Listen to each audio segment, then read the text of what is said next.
Innal hamdalillah nahmaduhu wa nasta'inuhu wa nastaghfiruh wa na'udzu billahi min syururi anfusina wa min sayyiati a'malina may yahdihillahu fala mudhillalah wa may yudlil fala hadiyalah.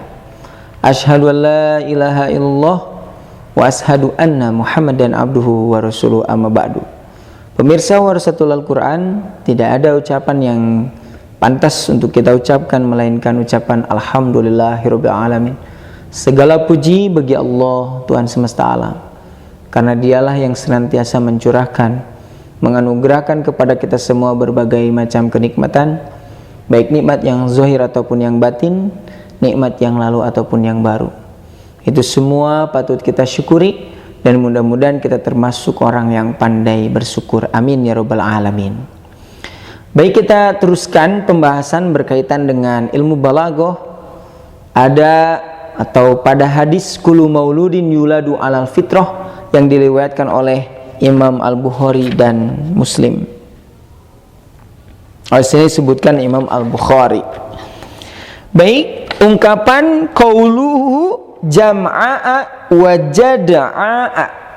Jadi pada hadis kullu mauludin yuladu alal fitrah dan seterusnya ada dua lafad, jama'a, jada'a. Jadi perbedaannya itu hanya ada pada mim dan dal, jama'a, jada'a.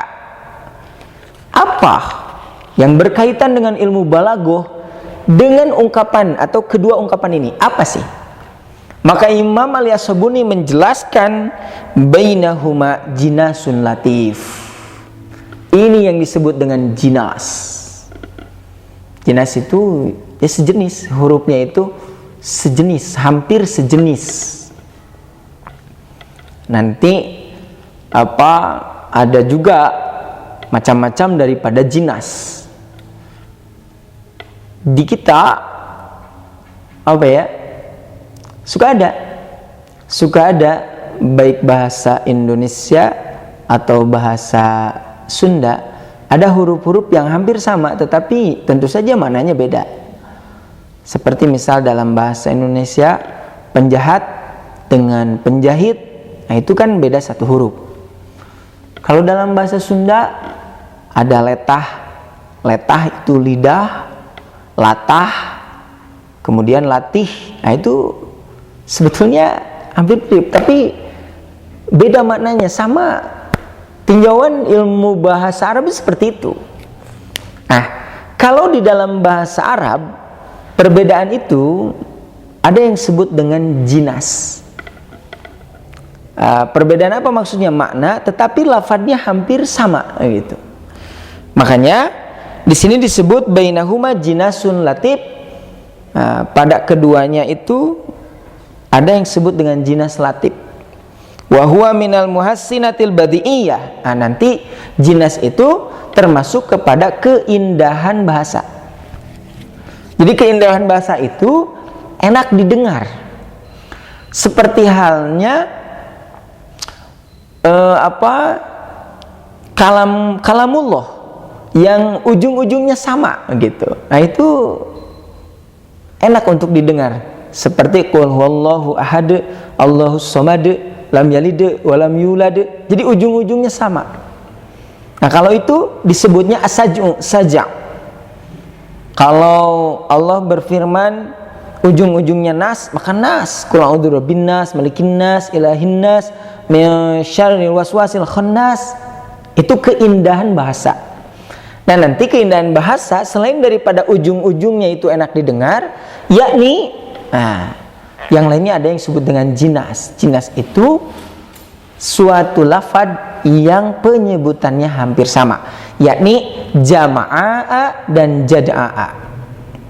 Wa huwa jinasun nakis. Ini disebutnya itu jinas nakis. Jinas nakis. Apa jinas nakis itu?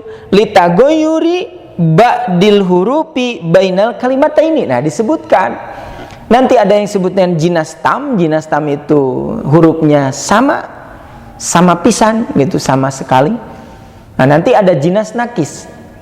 Nah, di antara hurufnya itu ada perbedaan atau perubahan di antara dua kalimat seperti ini, jam'a'a, jad'a'a, maka ini disebut jinas, hanya disebut jinas nakis.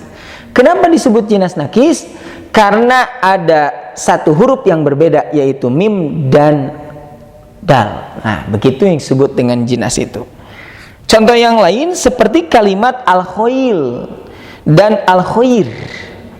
Al-khoil dengan lam artinya kuda, sedangkan al-khoir artinya kebaikan. Nah, secara secara lafad ini disebut dengan jinas nakis. Apa sih makna atau pengaruh yang ada pada jinas nakis? Maka itu akan menetap di dalam hati. Ya, ketika seseorang berkata,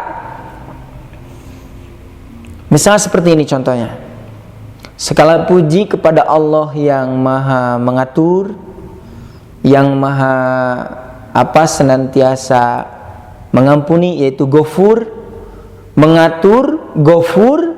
Demikian pula dengan rahmatnya Allah subhanahu wa ta'ala menciptakan manusia menjadi al-lakur, terus ujung-ujungnya itu senantiasa sama, maka itu akan lebih enak didengar dan terasa oleh hati. Seperti di sini, wala yafama lil jinasi min waqin fil hissi wa ta'sirun fin nafsi. Jadi jelas berkaitan dengan ungkapan jinas, maksudnya ada huruf yang sama atau huruf sama tetapi ada satu huruf yang berbeda, kalimat yang sama satu huruf yang berbeda, maka itu akan berpengaruh kepada telinga, demikian pula berpengaruh kepada hati. Seperti kalimat jama'a dan jad'a, maka ini akan enak didengar, demikian pula akan terasa oleh hati. Barangkali itu saja ya pembahasan berkaitan dengan ilmu balaghah. Nah, insyaallah untuk selanjutnya kita lanjutkan kullu mauludin yuladu 'alal fitrah, ditinjau dari segi ilmu yang lain. Demikian, mudah-mudahan bermanfaat. Aqulu qouli hadza wa astaghfirullah li wa lakum. Wassalamu alaikum warahmatullahi wabarakatuh.